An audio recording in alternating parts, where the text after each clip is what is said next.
Hello everyone.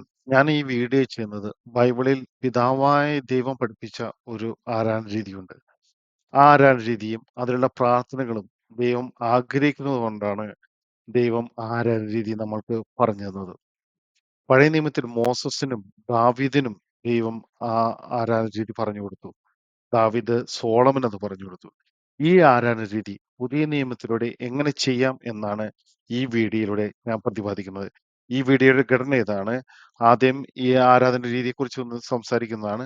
പിന്നെ Bible അടിസ്ഥാനമായ വചനങ്ങൾ, പിന്നെ ആർക്കൊക്കെയാണ് ദൈവം ഇത് പറഞ്ഞു കൊടുത്തത്, പിന്നെ എങ്ങനെയാണ് പുതിയ നിയമ ക്രിസ്ത്യാനി ഈ രീതിയിൽ ആരാധിക്കുന്നത്. ഈ ആരാധന രീതി ഒറ്റക്കുള്ള പ്രാർത്ഥനയായിട്ടും ഫ്രണ്ട്സിന്റെ കൂടെയും അതേപോലെ തന്നെ ഹോളി യൂക്കാറിസ്റ്റിന് മുന്നിൽ അഡോറേഷൻ ചെയ്യുന്ന സമയത്ത് നമുക്ക് ചെയ്യാവുന്നതാണ്. ഈ ആരാധന രീതിയുടെ പേരാണ് ടെമ്പിൾ പ്രയർ അല്ലെങ്കിൽ ടാബർനാക്കിൾ പ്രയർ. ടാബർനാക്കിൾ എന്ന് പറഞ്ഞാൽ സമാഗമ കൂടാരം. അപ്പോ ഇതിന് 8 സ്റ്റേഷൻ ഉണ്ട്. ഓരോ സ്റ്റേഷനെ കുറിച്ച് ഞാൻ സംസാരിക്കുന്നതാണ്.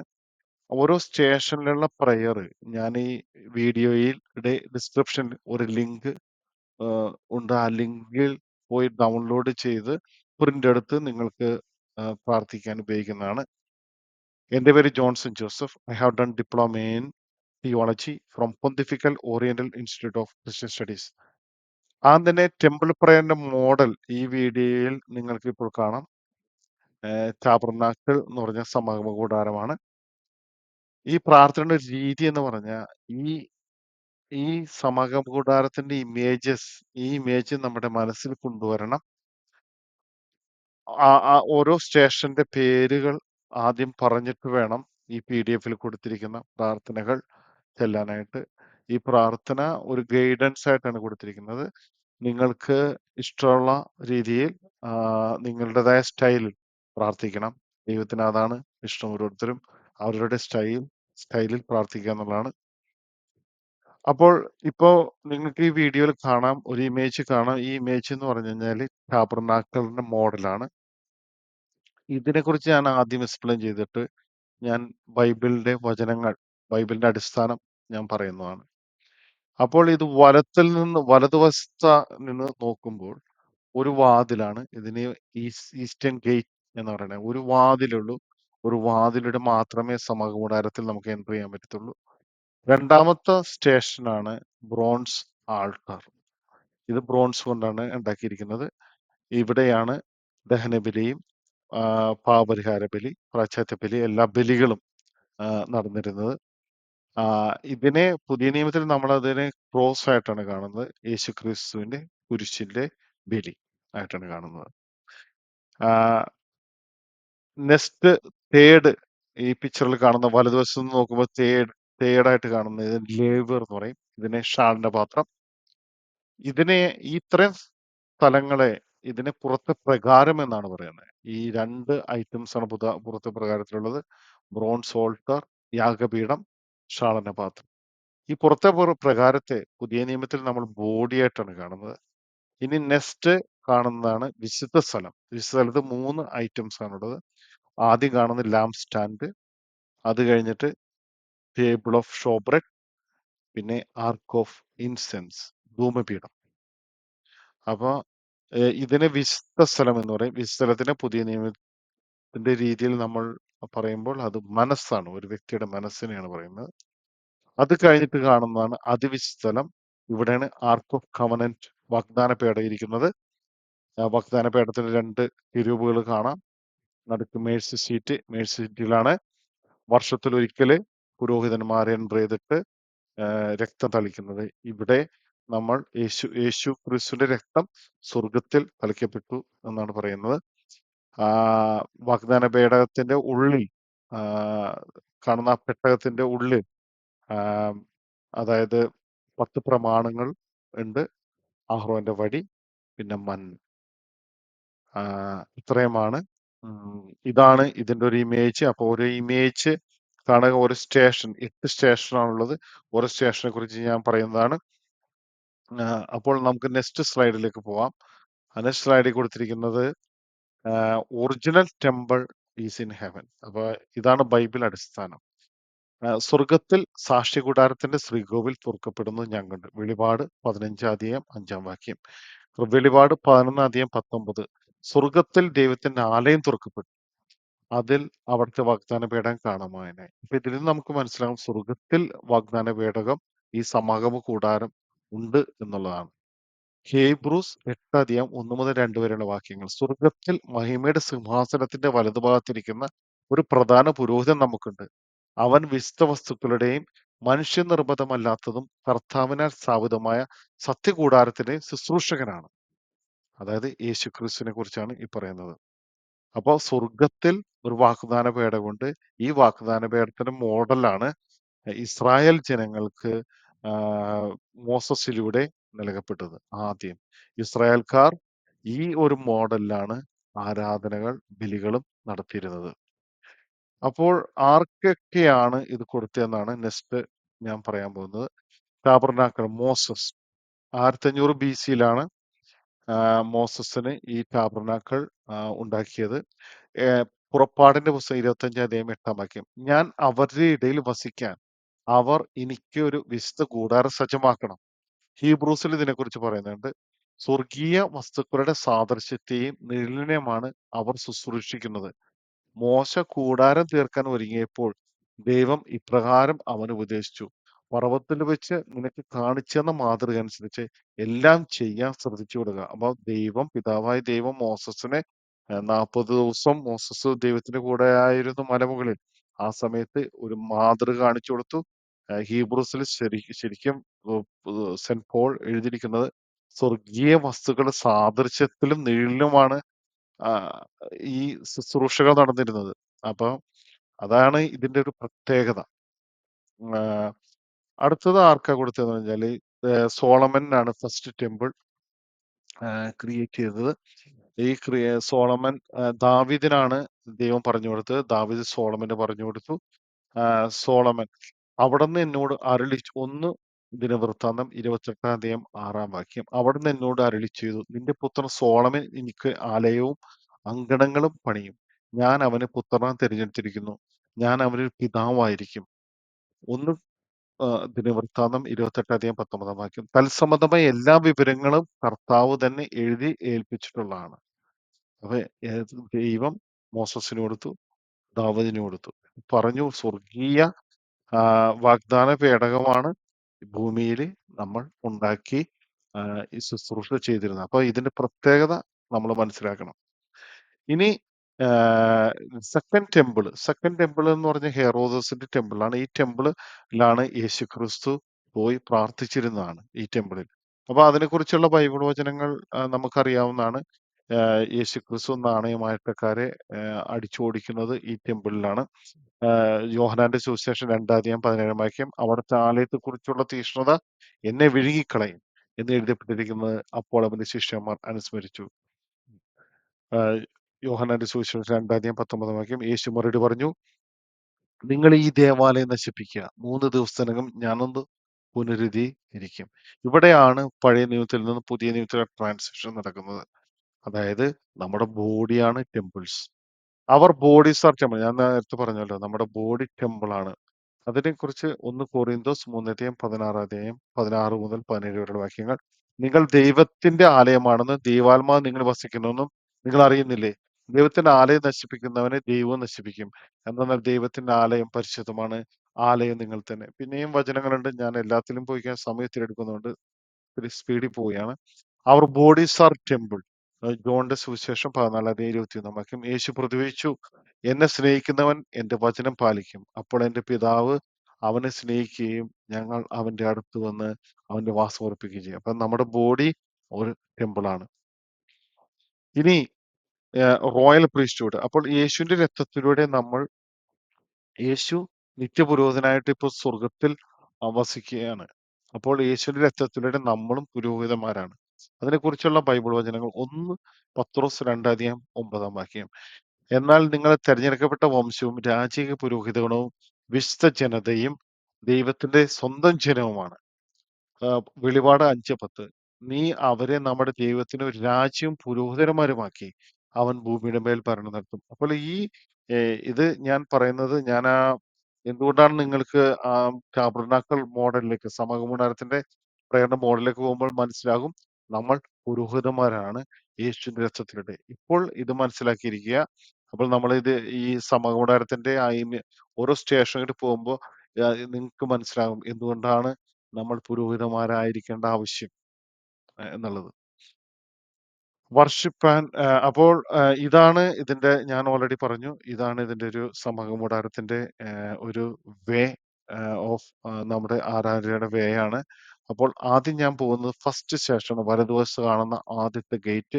ഒറ്റ ഗേറ്റേ ഉള്ളൂ. ഒരു ഗേറ്റിലൂടെ മാത്രമേ നമുക്ക് അകത്തേക്ക് പ്രവേശിക്കാൻ പറ്റുകയുള്ളൂ. അപ്പൊ സ്റ്റേഷൻ 1 ആണ് ആദ്യം പറയാം. ഇനിയിപ്പോൾ ഓരോ സ്റ്റേഷനെ കുറിച്ച് സംസാരിക്കുന്നതാണ്.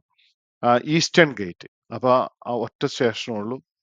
സമകൂടാരത്തിലേക്കുള്ള കവാടം പാപത്തിനുവേണ്ടി ബലിയർപ്പിക്കപ്പെട്ട ദൈവപുത്രനുടെ ദൈവത്തിലേക്കുള്ള ഒരു വഴി മാത്രമേ ഉള്ളൂ എന്ന് സത്യത്തെ സൂചിപ്പിക്കുന്ന ഒരു കവാടം അല്ലെങ്കിൽ പ്രവേശന കവാടം മാത്രമേ ഉണ്ടായിരുന്നുള്ളൂ. ഒറ്റ ഗേറ്റ് ഉണ്ടായിരുന്നുള്ളൂ. ആ ഗേറ്റിന്റെ മോഡലാണ് ഈ കാണുന്നത്. ഇത് ഇസ്രായേൽ ജനങ്ങൾ 40 വർഷം മരുഭൂമിയിലെ എല്ലാ പ്രവാസകാലത്ത് ഉണ്ടാക്കിയ സമകൂടാരത്തിന്റെ ഒരു മോഡലാണ്. അതിന്റെ ഗേറ്റ് ആണ് ഈ കാണുന്നത്. ആഹ് ഒറ്റ ഗേറ്റിലൂടെ മാത്രമേ എൻ്റർ ചെയ്യാൻ പറ്റത്തുള്ളൂ. അപ്പൊ ഈ ഗേറ്റിൽ നമ്മൾ വരുമ്പോൾ നമ്മൾ താങ്ക്സ് ഗിവിംഗ് പ്രേയേഴ്സ് ആണ് ചെല്ലുന്നത്. അപ്പൊ അതിനെക്കുറിച്ച് 1-2 വചനങ്ങൾ കേൾക്കാം. സാംസ് 118 അധ്യായം 19-20 വാക്യങ്ങൾ. നീതിയുടെ കവാടങ്ങൾ എനിക്ക് തുറന്നു തരിക. ഞാൻ അവരുടെ പ്രവേശിച്ച് കർത്താവിനെ നന്ദി പറയട്ടെ. നീ യേശുവാണ് വഴി. ഓൾറെഡി ഞാൻ പറഞ്ഞാണ് യോഹന്നാൻ 14:6. യേശു പറഞ്ഞു വഴി സത്യം ജീവനും ഞാനാണ്. എന്നിലൂടെ അല്ലാതെ ആരും പിതാവിന്റെ അടുക്കിലേക്ക് വരുന്നില്ല. അപ്പൊ യേശുവിലൂടെ മാത്രമേ നമുക്ക് പിതാവിന്റെ അടുക്കിലേക്ക് എൻ്റർ ചെയ്യാൻ പറ്റത്തുള്ളൂ. താങ്ക്സ് ഗിവിംഗ് എഫെസസ് 5 20 വാക്യം. എപ്പോഴും എല്ലാറ്റിനും വേണ്ടി നമ്മുടെ കർത്താവായ യേശുക്രിസ്തുവിന്റെ നാമത്തിൽ പിതാവായ ദൈവത്തിന് കൃതജ്ഞ അർപ്പിക്കുവിൻ. യോഹന്നാന്റെ സുവിശേഷം 10-7 വാക്യം. അതുകൊണ്ട് യേശു വീണ്ടും പറഞ്ഞു, സത്യസത്യമായി ഞാൻ നിങ്ങളോട് പറയുന്നു, ഞാനാണ് ആടുകളുടെ വാതിൽ. ഞാനാണ് വാതിൽ. ആഹ് 9 വാക്യം. ഞാനാണ് വാതിൽ. എന്നിലൂടെ പ്രവേശിക്കുന്നവൻ രക്ഷ പ്രാപിക്കും. അവൻ അകത്തു വരികയും പുറത്തു പോവുകയും മേച്ചിൽ സ്ഥലം കണ്ടെത്തുകയും ചെയ്യും. അപ്പൊ സ്റ്റേഷൻ 1 എന്ന് പറഞ്ഞ ഈസ്റ്റേൺ ഗേറ്റ് ആണ്. ആ ഒരു ഗേറ്റ് അത് യേശുവിനെ നിങ്ങൾ മനസ്സിൽ കാണുക. എന്നിട്ട് ഈ പ്രയർ ചൊല്ലി. ഈ പ്രയർ ഞാൻ ഓൾറെഡി പറഞ്ഞു. PDF ഡിസ്ക്രിപ്ഷനിൽ ലിങ്ക് ഉണ്ട്. അത് ക്ലിക്ക് ചെയ്ത് ഡൗൺലോഡ് ചെയ്ത് കഴിഞ്ഞാൽ ഈ പ്രേയേഴ്സ് നിങ്ങൾക്ക് കാണാം. ആദ്യം നമ്മൾ പ്രാർത്ഥിക്കുന്നതാണ് സാംസ്. ആദ്യത്തെ പ്രാർത്ഥന സാംസിന്റെ നൂറാമത്തെ ചാപ്റ്റർ 4-ാം കൃതജ്ഞഗീതത്തോടെ അവിടുത്തെ കവാടങ്ങൾ കടക്കുവിൻ.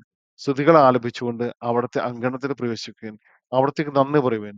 അവിടുത്തെ നാമം വാഴ്ത്തുവിൻ.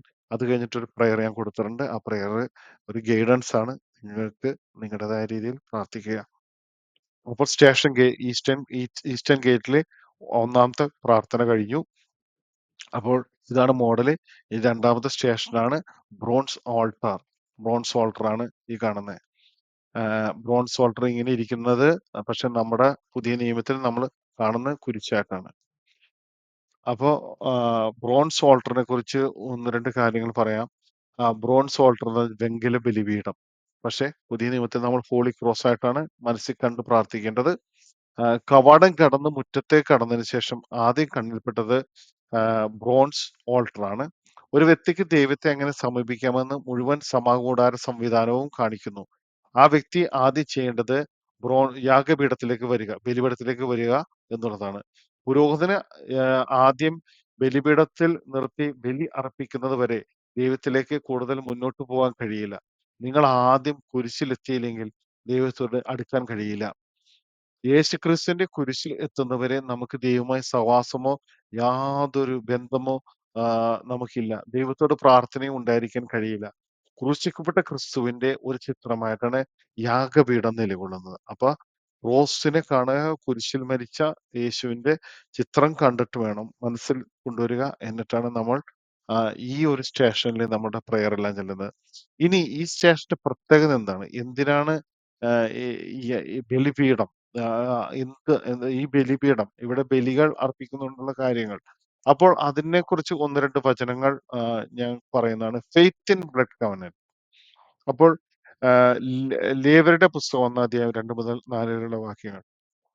ഇസ്രായേൽ ജനത്തോട് പറയുക, നിങ്ങൾ ആരെങ്കിലും കർത്താവിന് ബലിയർപ്പിക്കാൻ വരുമ്പോൾ കാലിക്കൂട്ടത്തിൽ നിന്ന് ആട്ടിൻകൂട്ടത്തിൽ നിന്നോ ബലിമൃഗത്തെ കൊണ്ടുവരണം. ദഹനബലിക്കുള്ള മൃഗം കാലിക്കൂട്ടത്തിൽ നിന്നാണെങ്കിൽ ഊനമറ്റ ഒരു കാളയോ സമർപ്പിക്കട്ടെ. കർത്താവിന് സ്വീകാര്യമാകാൻ അതിന് സമാഗമ കൂടാരത്തിന്റെ വാതിൽക്കൽ സമർപ്പിക്കട്ടെ. അവൻ ബലിമൃഗത്തിന്റെ തലയിൽ കൈകൾ വെക്കണം. അത് അവന്റെ പാപങ്ങളുടെ പരിഹാരമായി സ്വീകരിക്കപ്പെട്ടു. അതായത് ബലിമൃഗത്തിന്റെ തലയിൽ കൈകൾ വെച്ചിട്ട് നമ്മുടെ പാപം ഈ ബലിമൃഗത്തിന് കൊടുക്കുകയാണ്. അതാണ് അതിന്റെ ഒരു ഇമ്പോർട്ടൻസ്. ഹീബ്രൂസ് 9 അധ്യായം 22 വാക്യം. നിയമപ്രകാരം മിക്ക വസ്തുക്കളും രക്തത്താലാണ് ശുദ്ധീകരിക്കപ്പെടുന്നത്. രക്തം ചിന്താതെ പാപമോചനമില്ല. ലേവ്യർ 17 അധ്യായം 11 വാക്യം. എന്തെന്നാൽ ശരീരത്തിന്റെ ജീവൻ രക്തത്തിലാണ് ഇരിക്കുന്നത്. അത് ബലിപീഠത്തിന്മേൽ ജീവന് വേണ്ടി പാപപരിഹാരം ചെയ്യാൻ ഞാൻ നൽകിയിരിക്കുന്നു. അതിൽ ജീവനുള്ളതുകൊണ്ട് രക്തമാണ് പാപപരിഹാരം ചെയ്യുന്നത്. അത് ക്രിസ്തുവിന്റെ ബലിയിൽ ക്രിസ്തുവിന്റെ രക്തമാണ് നമ്മുടെ വേണ്ടി പാപപരിഹാരം ചെയ്തത്. ഇതിന്റെ ഒരു മോഡലാണ് പഴയ നിയമത്തിൽ കാണിച്ചിരുന്നത്. കാളക്കുട്ടിയെയും ആട്ടിൻകുട്ടിയെയും കൊണ്ടുവന്നിട്ട് നമ്മള് ടെ പാപങ്ങൾ ഈ മൃഗത്തിലേക്ക് കൊടുക്കും. കൊടുത്തിട്ട് ആ രക്തം എടുത്തിട്ടാണ് തളിക്കുന്നത്. അങ്ങനെയാണ് പാവം മാറുന്നത്. അതായത് അതിനെക്കുറിച്ച് ഒന്ന് ഡീറ്റെയിൽ ആയിട്ട് ഇവിടെ ഞാൻ എഴുതിയിരിക്കുന്നത് ഇങ്ങനെയാണ്. പാപത്തിന്റെ കുറ്റബോധത്തിൽ നിന്നും മോചനം നേടാൻ ഒരേ ഒരു വഴിയുണ്ടായിരുന്നുള്ളൂ. ഒരു മനുഷ്യന്റെ കുറ്റത്തിന് ഒരു നിരപരാധിയായ പകരക്കാരൻ പകരം വീട്ടണം എന്നതായിരുന്നു അത്. മനുഷ്യൻ നിരപരാധിയായ മൃഗത്തിന്റെ തലയിൽ കൈവെക്കുമ്പോൾ അവന്റെ പ്രതികാരമായി തന്റെ കുറ്റബോധം മൃഗത്തിന് കൈമാറുകയായിരുന്നു. മൃഗത്തെ കൊന്ന് യാഗപീഠത്തിൽ ദഹിപ്പിച്ചപ്പോൾ കുറ്റവാളിയുടെ മരണത്തിന് പകരം ദൈവം മൃഗത്തിന്റെ മരണം സ്വീകരിച്ചു.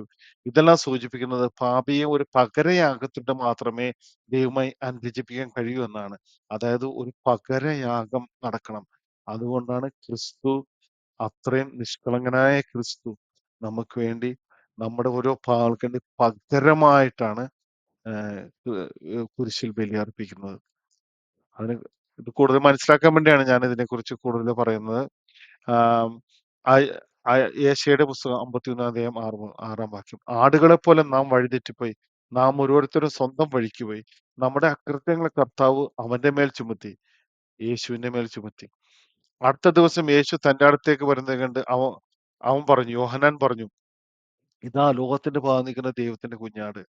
ആ, 1 പത്രോസ് 1 അധ്യായം 18 മുതൽ 19 വരെ വാക്യങ്ങൾ.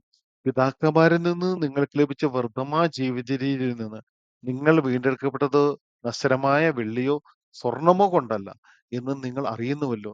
പറയോ കളങ്കമോ ഇല്ലാത്ത കുഞ്ഞാടിനെ പോലുള്ള ക്രിസ്തുവിന്റെ അമല രക്തം കൊണ്ടത്രേ. 2 കൊറിന്തോസ് 5:21. എന്തെന്നാൽ അവനിൽ നാം എല്ലാവരും ദൈവത്തിന് നീതിയാകേണ്ടതിന് പാവം അറിയാത്തതിന് ദൈവം നമുക്ക് വേണ്ടി പാവമാക്കി. അപ്പൊ ഞാൻ നേരത്തെ പറഞ്ഞ പോലെ ഒരു മൃഗത്തിന് പകരം പണ്ട് പഴയ നിയമത്തിൽ മൃഗങ്ങളിലേക്ക് പാപം ആ, കൊടുത്തിട്ട് മൃഗത്തിനെ കൊന്നു ബലിയർപ്പിക്കുകയാണ്. ഇവിടെ ആടിന് പകരം യേശുവിലേക്ക് എല്ലാ പാപവും പിതാവായ ദൈവം കൊടുത്തിട്ട് നമുക്ക് വേണ്ടി പിതാവായ യേശു ക്രിസ്തു ബലിയർപ്പിച്ചു. ഇവിടെയാണ് ഈ ലാണ് സ്റ്റേഷൻ 2 നമ്മൾ ക്രോസ് ആണ് കണ്ടത്. അതിന് സ്റ്റേഷൻ പ്രയർ ഞാനിവിടെ കൊടുത്തിട്ടുണ്ട്. ആ PDF ഫയലിലുണ്ട്. കുറച്ച് ബൈബിൾ വചനങ്ങൾ പറഞ്ഞ് ഇത് നമ്മൾ ബൈബിൾ വചനങ്ങളാണ് അതില്. അപ്പോൾ നമ്മുടെ എല്ലാ പാപങ്ങളും യേശു ക്രിസ്തു വഴി ശുദ്ധീകരിക്കപ്പെട്ടു. അപ്പോൾ നമ്മൾ പ്രൊനൗൺസ് ചെയ്യുക, യേശുവിന്റെ രക്തം മൂലം നാം ശുദ്ധീകരിക്കപ്പെട്ടു. ക്രിസ്തു നമ്മെ പ്രതി ശപിക്കേണ്ടതായി തീർന്നുകൊണ്ട് ദൈവത്തിന്റെ ശാപത്തിൽ നമ്മെ രക്ഷിച്ചു. യേശുവിന്റെ രക്തം മൂലം എല്ലാ ശാപങ്ങളും മാറിയിരിക്കുന്നു. അങ്ങനെയുള്ള പ്രാർത്ഥനകളാണ് PDF-ൽ നിങ്ങൾക്ക് ഡൗൺലോഡ് ചെയ്ത് പ്രാർത്ഥിക്കാൻ ഉപകരിക്കും. നെക്സ്റ്റ് സ്റ്റേഷനാണ് സ്റ്റേഷൻ 3, ലേവർ. ഇതിന് മലയാളത്തിൽ ഷാളിന്റെ പാത്രം എന്ന് പറയും. ഇത് ബ്രോൺസ് കൊണ്ടാണ് ഉണ്ടാക്കിയിരിക്കുന്നത്. അതായത് നമ്മൾ പുറത്തെ പ്രകാരത്തിൽ രണ്ടാമത്തെ ഐറ്റമാണിത്. വെങ്കലം. വെങ്കലം നീതിയെ പ്രതികരിക്കുന്നു. പുരോഹിതൻ ദൈവസന്നിധിയിൽ പ്രവേശിക്കുമ്പോൾ ആദ്യ യാഗപീഠം വന്നു, പിന്നെ ഷാളനപാത്രം. ഇതാണ് ദൈവിക ക്രമം. Wash at laver or die. അപ്പൊ ഈ ഷാളനപാത്രം കൊടുത്തിരിക്കുന്നത് പുരോഹിതന്മാർ ഈ ബലി കഴിഞ്ഞാൽ അവരുടെ കൈകൾ കഴുകണം. കാരണം അവിടെ രക്തം പുരണ്ടിരിക്കുന്നു. അതേപോലെ കാലുകൾ കഴുകണം. അവിടെ ഗ്രൗണ്ടാണ്. അപ്പൊ ഗ്രൗണ്ടിലുള്ള അഴുക്കുകൾ മാറാൻ വേണ്ടിയാണ്. ഇവിടെ ഉദ്ദേശിക്കുന്ന മാനസാന്തരമാണ്. ഞാൻ അതിലേക്ക് വരുന്നതാണ്. അപ്പൊ കുറച്ച് ലേവ്യർ എന്താണെന്ന് അറിയാൻ വേണ്ടി 1, 2 ബൈബിൾ വചനങ്ങൾ ഇവിടെ കൊടുത്തിരിക്കുന്നു. പുറപ്പാടിന്റെ പുസ്തകം 30 അധ്യായം 20 വാക്യം. അവർ സമാഗമ കൂടാരത്തിൽ പ്രവേശിക്കുകയോ ശുശ്രൂഷയ്ക്ക് ബലിപീഠത്തെ സമീപിച്ച് കർത്താവിനെ ദഹനബലിയർപ്പിക്കുകയോ ചെയ്യുമ്പോൾ കൈകാലുകൾ കഴുകണം, അല്ലെങ്കിൽ അവർ മരിക്കും. അതാണ് ഇതിന്റെ പ്രത്യേകത. ജെയിംസ് 4 അധ്യായം 8 വാക്യം.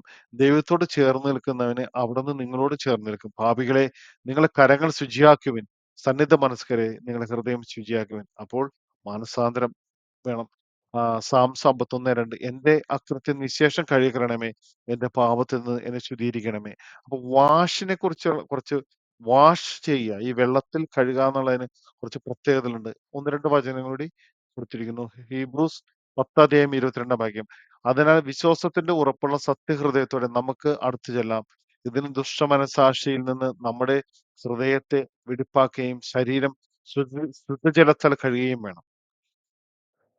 നമ്മൾ ഇവിടെ കഴുകുന്നത് യേശുവിൽ നിന്നും, യേശു കുരിശിൽ മരിച്ചപ്പോൾ കുന്തം കൊണ്ട് കുത്തിയപ്പോൾ ഉണ്ടായ ആ യേശുവിന്റെ ശരീരത്തിൽ നിന്ന് ഒഴുകിയ ജീവജലം കൊണ്ടാണ് നമ്മൾ കഴുകുന്നത്.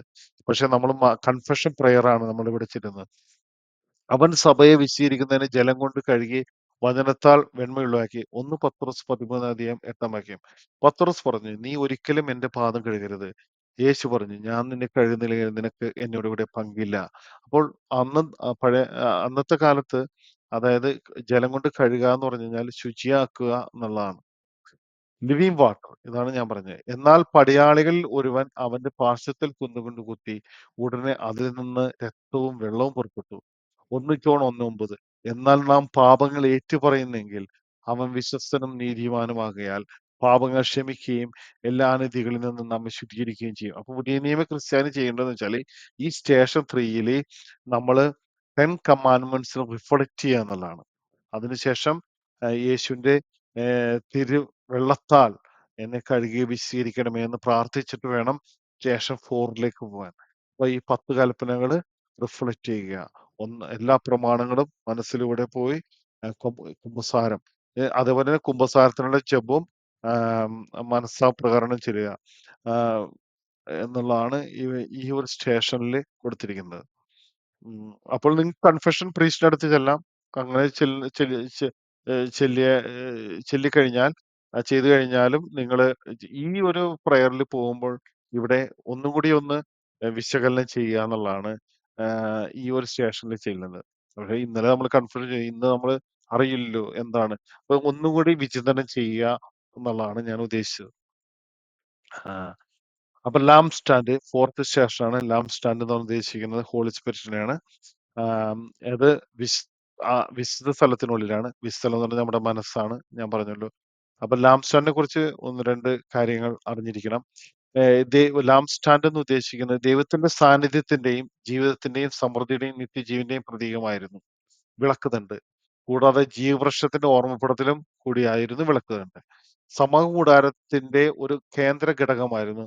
അത് വെളിച്ചം നൽകുകയും പവിത്രമായ സ്ഥലത്തിനുള്ളിലെ ദൈവിക സാന്നിധ്യം സൂചിപ്പിക്കുകയും ചെയ്തു. അതായത് 2 കർട്ടൺ ഉണ്ട്, ഫ്രണ്ടിലും ബാക്കിലും. അപ്പൊ എന്തുകൊണ്ടായാലും ഈ സ്ഥലത്ത് ഒരു ഇരുട്ടായിരിക്കും. അപ്പൊ വെളിച്ചം നൽകുക എന്നുള്ളതാണ് അതിന്റെ ഒരു പഴയ നിയമത്തിൽ അത് കൊടുത്തിരിക്കുന്നത്. പക്ഷെ ഈ വെളുക്കുതണ്ടിന് ഒത്തിരി അർത്ഥങ്ങളുണ്ട്. നമുക്കത് നോക്കാം.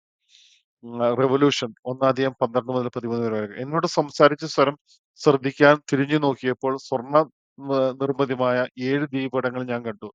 ദീപടങ്ങളുടെ മധ്യ മനുഷ്യപുത്രനെ പോലുള്ള ഒരുവൻ. അതായത് വെളിപാടിന്റെ പുസ്തകത്തിൽ കൊടുത്തിരിക്കുന്നതാണ്. ഇപ്പൊ 7 കാലുണ്ട്. 7 കാലെന്ന് പറഞ്ഞു കഴിഞ്ഞാല് അത് ഉദ്ദേശിക്കുന്ന പറഞ്ഞു കഴിഞ്ഞാല് ജ്ഞാനം, ബുദ്ധി, ആലോചന, ആത്മശക്തി, അറിവ്, ഭക്തി, ദൈവഭയം എന്നിവയാണ് പരിശാലമന്റെ 7 ദാനങ്ങൾ. ഈ 7 ദാനങ്ങൾക്കാണ് 7 കാലുകൾ കൊടുത്തിരിക്കുന്നത്. സെൻട്രലിലുള്ളത് ഹോളിനെസ്, വിശുദ്ധി. ഈ സെൻട്രൽ തണ്ടിനെ യേശുക്രിസ്തു എന്നുള്ള രീതിയിലാണ് സ്കോളേഴ്സ് പറയുന്നത്. അതേപോലെ തന്നെ ഈ വിളക്ക് ഉണ്ടാക്കിയിരിക്കുന്നത് ഗോൾഡ് കൊണ്ടാണ്. 32 കിലോ ഗോൾഡാണ് ഉപയോഗിച്ചിരിക്കുന്നത് എന്നാണ് പറയപ്പെടുന്നത്. ഈ വിളക്കിന്റെ ഈ ഗോൾഡ്നെസ് അതിനെ ഡിവിനിറ്റി, പിതാവായ ദൈവത്തെ പ്രതിനിധീകരിക്കുന്നു. ഈ വിളക്കുണ്ടാക്കി അടിച്ചു പരത്തി ഫോം ചെയ്താണ്. അതിനെ ഉദ്ദേശിക്കുന്നത് യേശു ക്രിസ്തുവിനെയാണ്. അതേപോലെ തന്നെ ഈ വിളക്കിലൊഴിക്കുന്ന എണ്ണ, വിളക്കിന്റെ ത് തീ കത്തുന്നത് അത് പരിശുദ്ധാത്മാവിനെ ഉദ്ദേശിക്കുന്നു. ഓ ഓരോ തണ്ടിൽ നിന്നും ആ അതുകൊണ്ടാണ് അതിനെ പരിശുദ്ധാത്മാവിനെ പ്രതിനിധീകരിക്കുന്നത്. അതേപോലെ തന്നെ ഈ വിളക്കിൽ നിന്ന് വെളിച്ചം, പ്രകാശം അതിന് യേശുക്രിസ്തുവാണ് പ്രകാശം.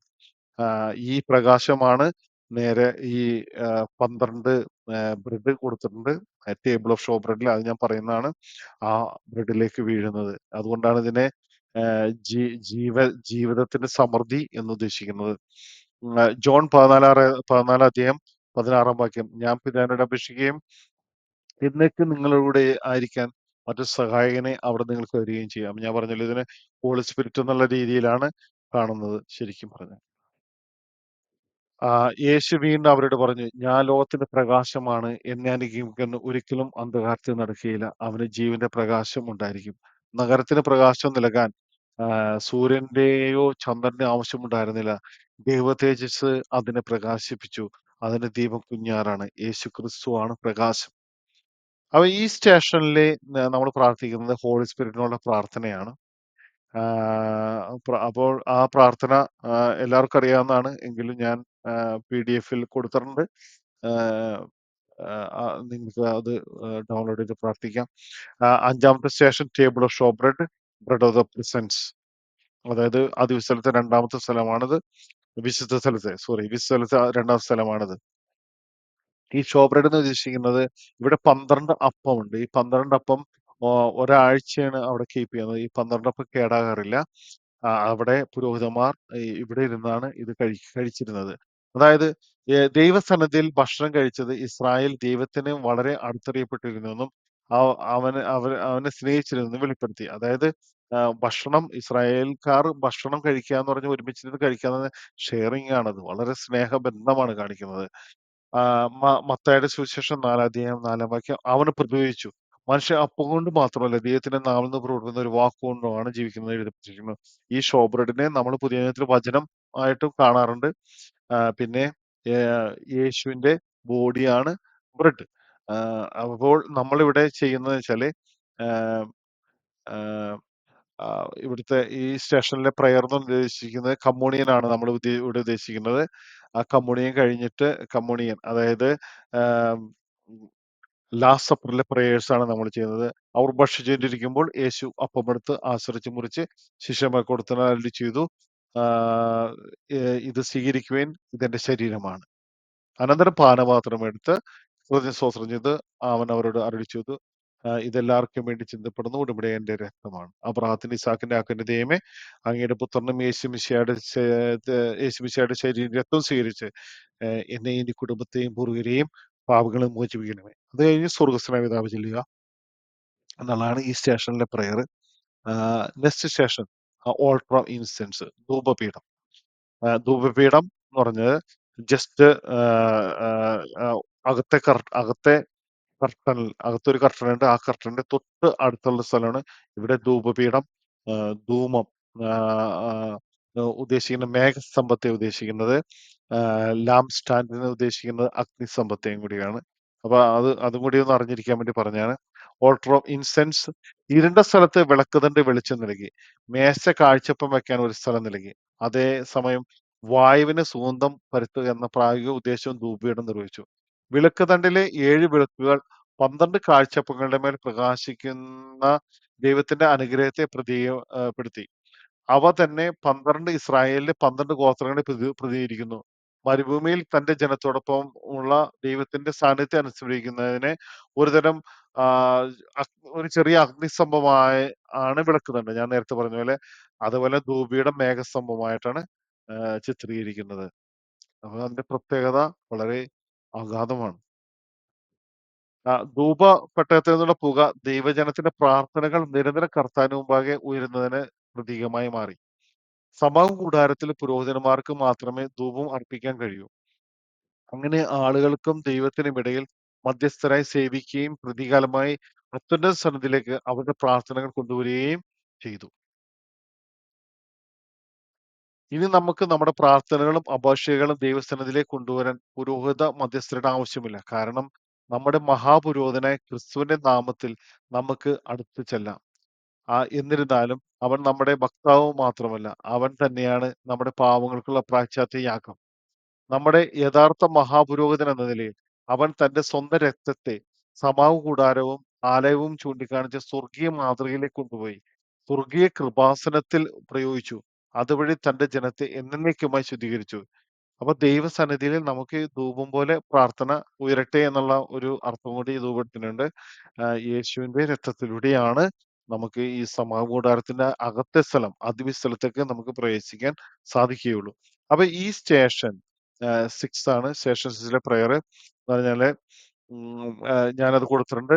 ആഹ് അത് നിങ്ങൾക്ക് ഡൗൺലോഡ് ചെയ്ത് പ്രാർത്ഥിക്കാവുന്നതാണ്. ഇനി നെക്സ്റ്റ് സ്റ്റേഷൻ എന്ന് പറഞ്ഞാൽ സ്റ്റേഷൻ 7 ആണ്.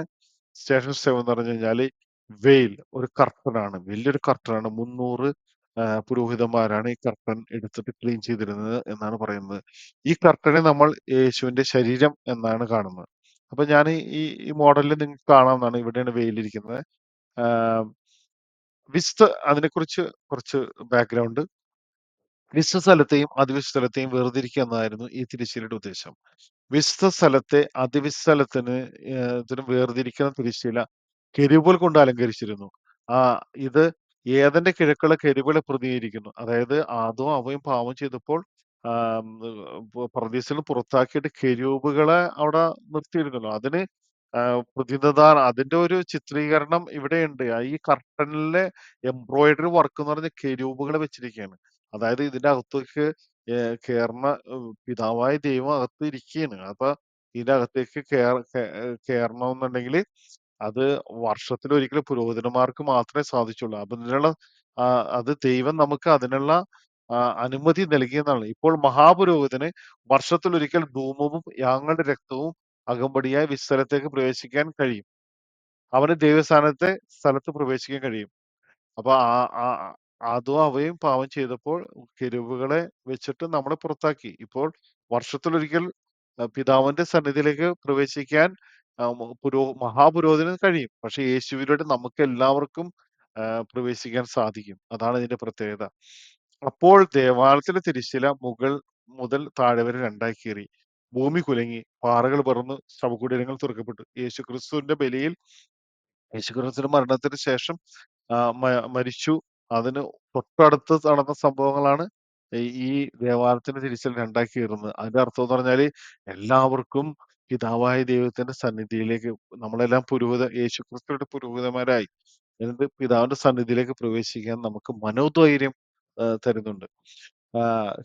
ഹീബ്രൂസ് 6:20 നമ്മുടെ മുന്നോടിയായി യേശു മെൽക്കിസെദെക്കിന്റെ ക്രമപ്രകാരം എന്നേക്കും പുരോഹിതനായിക്കൊണ്ട് ഏത് വിരിക്കുകളിൽ പ്രവേശിച്ചുവോ അതേ വിരിക്കുകളിലേക്ക് ഈ പ്രത്യാശ കടന്നു ചെല്ലുന്നു. എന്നാൽ വരാനിരിക്കുന്ന നന്മകളുടെ പ്രധാന പുരോഹിതനായി ക്രിസ്തു പ്രത്യക്ഷപ്പെട്ടു. കൂടുതൽ മഹിനിയും പൂർണ്ണവും മനുഷ്യനിർമ്മലാത്തവും സൃഷ്ടവസ്തുക്കളിൽ പെടാത്തതും മായ കൂടാരത്തിലൂടെ എന്നേക്കുമായ ശ്രീകോവിൽ അവൻ പ്രവേശിച്ചു.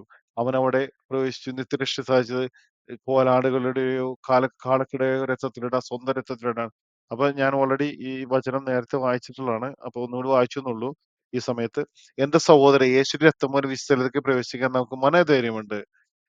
എന്തെന്നാൽ തന്റെ ശരീരമാകുന്ന വിരിയിലൂടെ അവൻ നമുക്കായി നവീനവും ആ സജീവമായ ഒരു പാത തുറന്നിരിക്കുന്നു. യേശുവാണ് വഴി. അപ്പൊ ആദ്യം പറഞ്ഞ പോലെ തന്നെ ഇനി അതിവിശുദ്ധത്തിലേക്ക് നമ്മൾ കയറുകയാണ്.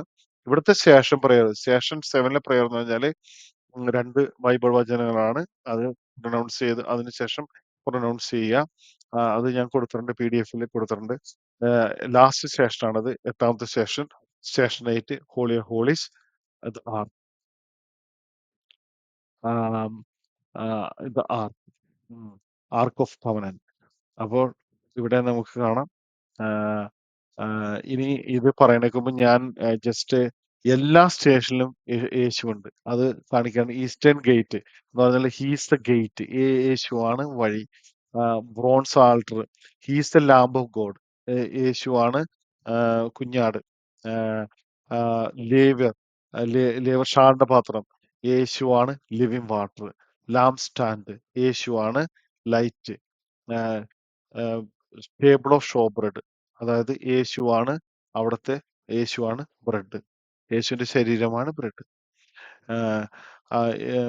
അത് ഓൾട്രോ ഇൻസെൻസ്. യേശുവാണ് ഹൈ പ്രീസ്റ്റ്, മഹാപുരോഹിതനാണ്. ആർക്ക് ഓഫ് കവനന്റ്, യേശു മേഴ്സി സീറ്റിൽ യേശുവിന്റെ രക്തമാണ് അവിടെ വീണത്. അപ്പോൾ അപ്പൊ ഈ എല്ലാ സ്റ്റേഷനിലും യേശുക്രിസ്തുവിനെ റെപ്രസെന്റ് ചെയ്യുന്നു എന്നുള്ളതാണ്, പ്രതിനിധീകരിക്കുന്നു എന്നുള്ളതാണ് ഇതിന്റെ പ്രത്യേകത. അപ്പോൾ ലാസ്റ്റ് സ്റ്റേഷൻ ഹോളി ഹോളീസ്, ഇത് ആർക്ക്. ഈ ആർക്ക് എന്ന് പറഞ്ഞ ചതുരാകൃതിയിൽ അക്കേഷ്യ മരം കൊണ്ടാണ് ഉണ്ടാക്കിയിരിക്കുന്നത്. അതിന്റെ പുറത്ത് ചിറകുകൾ വിടർത്തി കിരീബുകളെ സ്ഥാപിച്ചിരിക്കുന്നു. അതിന് തൊട്ട് താഴെ മേഴ്സി സീറ്റ്. ഈ ആർക്കിന്റെ നേരത്തെ ഞാൻ പറഞ്ഞാണ്, വാഗ്ദാന പീഠത്തിനുള്ളില് 10 കൽപ്പനയുടെ ഫലകങ്ങള്, അതുപോലെ മന്ന, ആഹ്റോന്റെ തളിർത്ത വടി, ഇതാണ് കൊടുത്തിരിക്കുന്നത്. അതായത് ദൈവത്തിന്റെ പെട്ടകം ഇസ്രായേലർക്ക് ദൈവത്തിന്റെ സാന്നിധ്യത്തെ പ്രതീകപ്പെടുത്തി. ആ പെട്ടകം സമൂഹത്തിൽ സ്ഥാപിച്ചിരുന്ന ഒരു വെർച്വൽ ക്ഷേത്രമായിട്ടാണ് ആഹ് ആഹ് കൊടുത്തിരിക്കുന്നത്. ഇവിടെയാണ് ഈ മേഴ്സീറ്റിലാണ് പിതാവായ ദൈവം ഇറങ്ങി വരുന്നതും മോസസായിട്ട് സംസാരിച്ചിരുന്നതും. ആഹ് എന്നാൽ വരാനിരിക്കുന്ന നന്മകളുടെ പ്രധാന പുരോഹിതനായി ക്രിസ്തു പ്രത്യക്ഷപ്പെട്ടു. കൂടുതൽ മഹിനിയും പൂർണ്ണവും മനുഷ്യനിർമ്മിതമല്ലാത്തതുമായ സൃഷ്ടവസ്തുക്കളിൽ പെടാത്തതുമായ കൂടാരത്തിലൂടെ എന്നേക്കുമായി ശ്രീകോലം പ്രവേശിച്ചു. മനുഷ്യനിർമ്മിതവും സാക്ഷാൽ ഉള്ളവയുടെ പ്രതിരൂപമായ വിശ്വലത്തേക്കല്ല, നമുക്ക് വേണ്ടി ദൈവസന്നിധിയിൽ നിൽക്കാൻ സ്വർഗത്തിലേക്ക് തന്നെയാണ് യേശു പ്രവേശിച്ചത്. ഹീബ്രൂസിന്റെ 9-ാം ചാപ്റ്ററിലെ വചനങ്ങളാണ് ഞാൻ പറഞ്ഞത്. അപ്പോൾ ഇവിടെ ഈ മേഴ്സി സീറ്റിലാണ് യേശുവിന്റെ രക്തം തളിക്കപ്പെട്ടത്. ഈ രക്തം ആബേലിനൊക്കെ ശ്രേഷ്ഠമായ യേശുവിന്റെ രക്തം നമ്മുടെ രക്ഷയ്ക്ക് വേണ്ടി നിരന്തരം നിലവിളിക്കുകയാണ്. അപ്പൊ അതേപോലെ തന്നെ സ്വർഗത്തിലെ ഈ സാക്ഷ്യപേടകം, ഈ വ- ഈ വ- ഈ വാഗ്ദാന പേടകത്തിന്റെ പുരോഹിതനാണ് യേശു ക്രിസ്തു. അപ്പോൾ ഈ സ്റ്റേഷൻ 8-ലെ പ്രയേഴ്സ് ഞാനിവിടെ കൊടുത്തിട്ടുണ്ട്. ഞാനത് എല്ലാം വായിക്കുന്നില്ല. PDF-ൽ നിങ്ങൾക്ക് ഡൗൺലോഡ് ചെയ്തിട്ട് നിങ്ങൾക്ക് വായിക്കാവുന്നതാണ്.